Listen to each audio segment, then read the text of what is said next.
മകളെ, ജെറുസലം വചനകൂടാരത്തിൽ നിന്നും 3 മിനിറ്റ് പ്രാർത്ഥനയ്ക്കായി എന്ത് ഉത്സാഹത്തോടെയാണ് നമ്മളെല്ലാവരും ഒരുമിച്ച് ചേരുന്നത്. നിങ്ങളെ നഗ്നമായ കണ്ണുകൾ കൊണ്ട് കാണാൻ പറ്റുന്നില്ല എങ്കിലും ആത്മീയമായ കണ്ണുകൾ കൊണ്ട് ഞാൻ നിങ്ങളെ കാണുന്നുണ്ട്, നിങ്ങൾക്ക് വേണ്ടി പ്രാർത്ഥിക്കുന്നുണ്ട്, നിങ്ങളുടെ ജീവിത പ്രയാസങ്ങൾ കർത്താവിനെ സമർപ്പിക്കുന്നുണ്ട്. വിശ്വസിക്കേ, ആ കർത്താവിൻ്റെ മുമ്പിലാണ് നമ്മൾ ഒരുമിച്ച് ചേർന്നിരിക്കുന്നത്. ഒരുവൻ്റെ മേൽ വചനത്തിൻ്റെ ആത്മാവ് പരിശുദ്ധാത്മ വന്നു നിറഞ്ഞാൽ അവൻ്റെ ജീവിതത്തിൽ വലിയതായിരിക്കുന്ന അനുഗ്രഹ പൂമഴയാണ് വർഷിക്കുന്നത്. അതുകൊണ്ടാണ് വചനം ശ്രവിക്കുന്ന സമയത്ത് ചിലപ്പോഴൊക്കെ താല്പര്യമില്ലായ്മയൊക്കെ ഇരിക്കുന്നുണ്ടാകാം, ഇഷ്ടക്കേട് കാണിക്കുന്നുണ്ടാകാം. കാരണം പിശാച് മഹാസൂത്രക്കാരനാണ്. എങ്ങനെയെങ്കിലും ഇതിൽ നിന്ന് മാറ്റിക്കളയണം. 3 മിനിറ്റല്ലേ ഉള്ളൂ, അതവൻ ചിന്തിക്കില്ല. നിനക്ക് കിട്ടാനിരിക്കുന്ന വലിയ മഹത്വം കാണിച്ചു തരില്ല.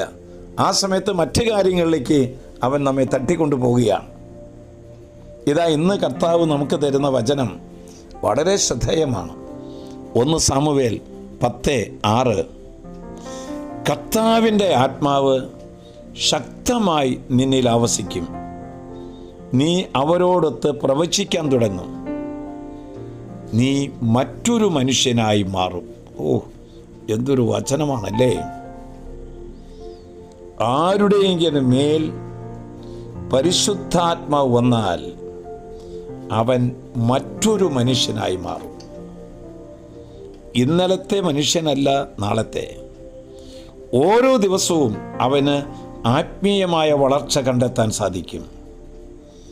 ആരുടെ മേൽ ആത്മാവ് വരുന്നവോ, പരിശുദ്ധാത്മാവ് വരുന്നവോ, അവൻ മറ്റൊരു മനുഷ്യനായിട്ട് മാറും. മനുഷ്യൻ്റെ ഗതി മാറും, അവൻ ചെയ്യുന്ന പ്രവർത്തനങ്ങൾ മാറും. മനുഷ്യബുദ്ധിക്ക് അതീതമായ കാര്യങ്ങൾ ദൈവം അവനെ കൊണ്ട് ചെയ്യിക്കും.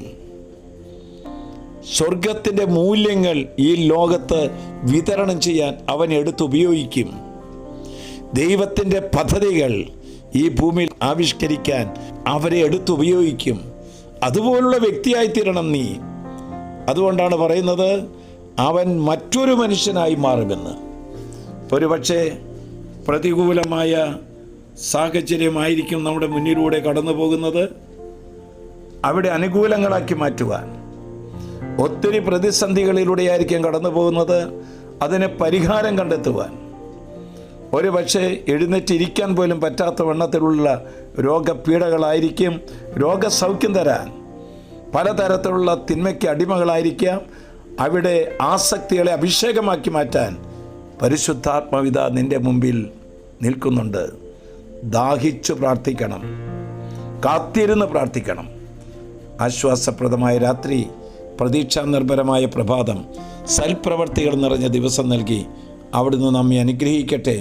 ദൈവവചനം ആർക്കൊക്കെ ഷെയർ ചെയ്യുന്നുവോ അവരും അത് എത്തിച്ചേരുന്ന വ്യക്തികളും അനുഗ്രഹീതരായി തീരട്ടെ.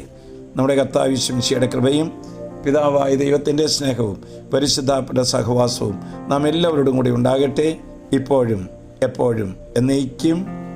ആമേൻ.